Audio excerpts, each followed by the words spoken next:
Hello students, welcome to Photon's classes channel. हम इस वक्त गॉस लॉ डिस्कस कर रहे हैं। पिछले वीडियो में हमने गॉस लॉ के कुछ एप्लीकेशंस डिस्कस किए थे। एक एप्लीकेशन है हमारा बाकी रह गया है, उसको करते हैं आज। और फिर उसके बाद कुछ न्यूमेरिकल प्रॉब्लम्स इन्हीं एप्लीकेशंस पे बेस्ड, वो भी मैं आपके साथ आज डिस्कस करूंगा। तो electric field near an infinite plane sheet of charge, एक प्लेन शीट है चार्ज की, लार्ज साइज की, जिसका सरफेस चार्ज डेंसिटी हमें दिया हुआ है, और इस सीट की वजह से हमें इसके near by electric field find out करना है। तो सरफेस चार्ज डेंसिटी यहां पर दिया हुआ है सिग्मा, और ये कांस्टेंट है। तो अगर सरफेस चार्ज डेंसिटी कांस्टेंट है, तो अगर ये पी पॉइंट है इसके नियर में जहां पे हमें इलेक्ट्रिक फील्ड फाइंड आउट करना है, तो सरफेस चार्ज डेंसिटी अगर यूनिफॉर्म है, कांस्टेंट है, तो इलेक्ट्रिक फील्ड की डायरेक्शन सीट के परपेंडिकुलर होगी। और अगर सीट पे चार्ज पॉजिटिव है तो अवे फ्रॉम द सीट। अब पी पॉइंट पर इलेक्ट्रिक फील्ड फाइंड आउट करने के लिए हमने एक सिलेंडर कंस्ट्रक्ट किया है passing through the point P, जो कि आपको फिगर में दिख रहा है। The plane surfaces have area delta S, और ये सिलिंड्रिकल सरफेस हुआ। सीट के पी साइड में आधा सिलेंडर है और आधा अपोजिट साइड में है। इसी को हमने अपना गॉसियन सरफेस लिया है। Electric flux through plane surfaces φ1 और φ2 दोनों प्लेन सर्फेस से, E dot delta S, E into delta S और into cos zero. Cos zero की वैल्यू 1, तो ई इंटू डेल्टा एस। ये आ गया प्लेन सर्फेस से। और अगर मैं सिलिंड्रिकल सरफेस में देखूं, तो सिलिंड्रिकल सरफेस का एरिया वेक्टर इलेक्ट्रिक फील्ड के परपेंडिकुलर आ रहा है। तो electric flux through cylindrical surface होगा ई इंटू ए इंटू कॉस 90, और कॉस 90 की वैल्यू 0 हुई, तो सिलिंड्रिकल सरफेस से फ्लक्स 0 हो गया।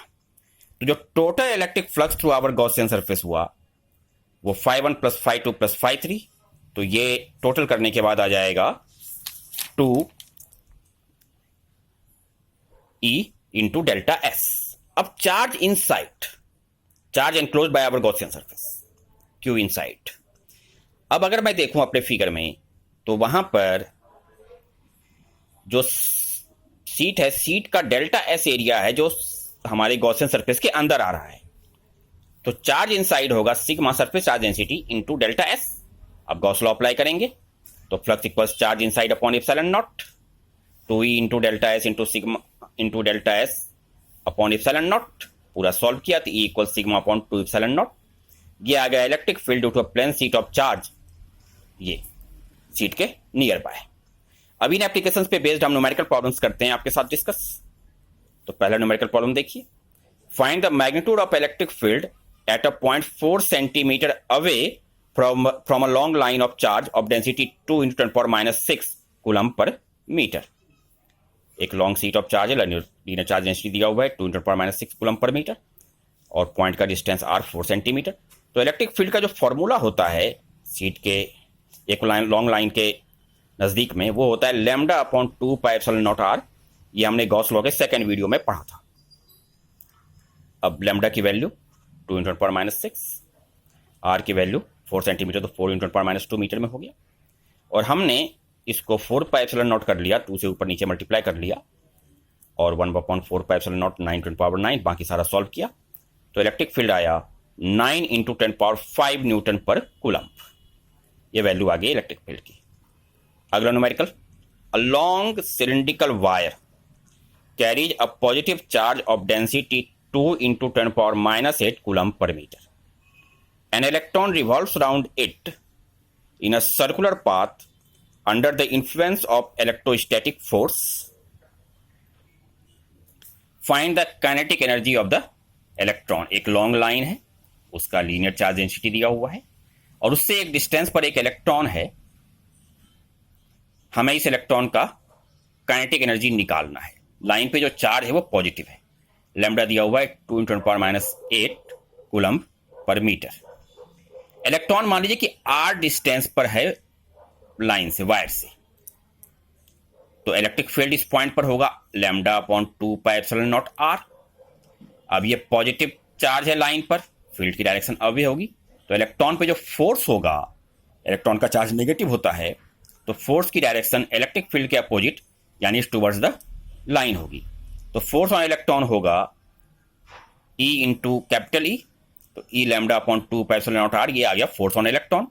और ये इलेक्ट्रोस्टैटिक फोर्स ही सेंट्रीपिटल फोर्स प्रोवाइड करेगा to the electron for circular motion. और सेंट्रीपिटल फोर्स का formula mv square upon R, तो F C centripetal force equals electrostatic force F E, तो mv square upon R equals E lambda upon 2 pi epsilon naught R, R cancel हुआ तो mv square आ गया E lambda upon 2 pi epsilon naught.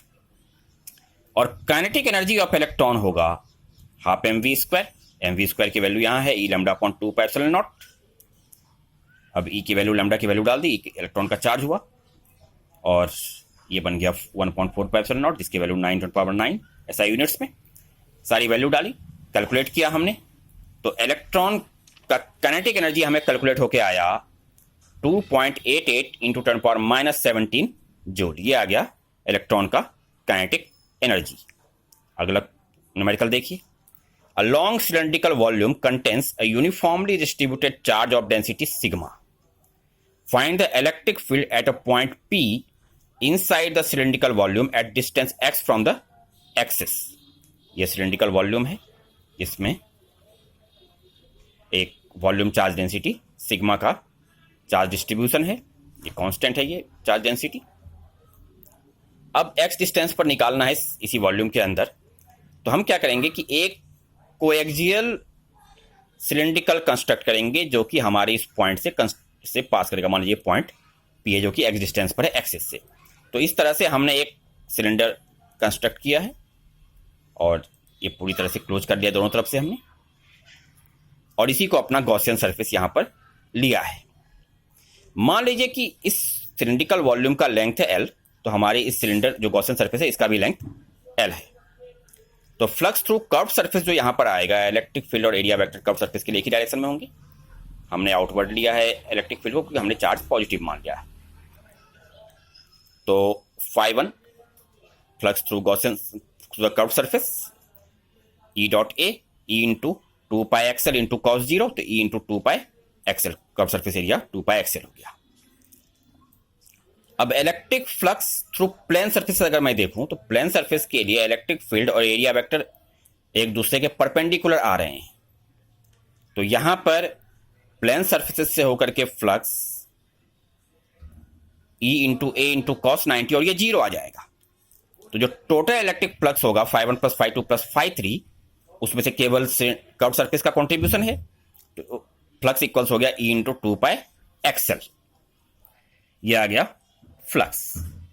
अब charge enclosed, charge inside, that is equal to sigma into pi x square L, क्योंकि इतना volume है हमारे Gaussian surface का। तो ये हो गया चार्ज इनसाइड। अब गॉस लॉ अप्लाई करेंगे तो flux equals charge inside upon epsilon naught, तो E into 2 pi XL equals rho into pi x square L upon epsilon naught. सारा सॉल्व किया तो इलेक्ट्रिक फील्ड निकल के आया rho X upon 2 epsilon naught. ये इस पॉइंट पर इलेक्ट्रिक फील्ड की वैल्यू आ गई। नेक्स्ट वीडियो में हम आपको गॉस लॉ के एप्लीकेशंस पे बेस्ड कुछ और न्यूमेरिकल प्रॉब्लम्स हैं, उसको आपको डिस्कस करेंगे आपके साथ। तो ये गॉस लॉ हमारा फिर अगले वीडियो में कंप्लीट होगा। उसके बाद मैं आपको इलेक्ट्रिक डायपोल कराऊंगा। Okay students, thank you.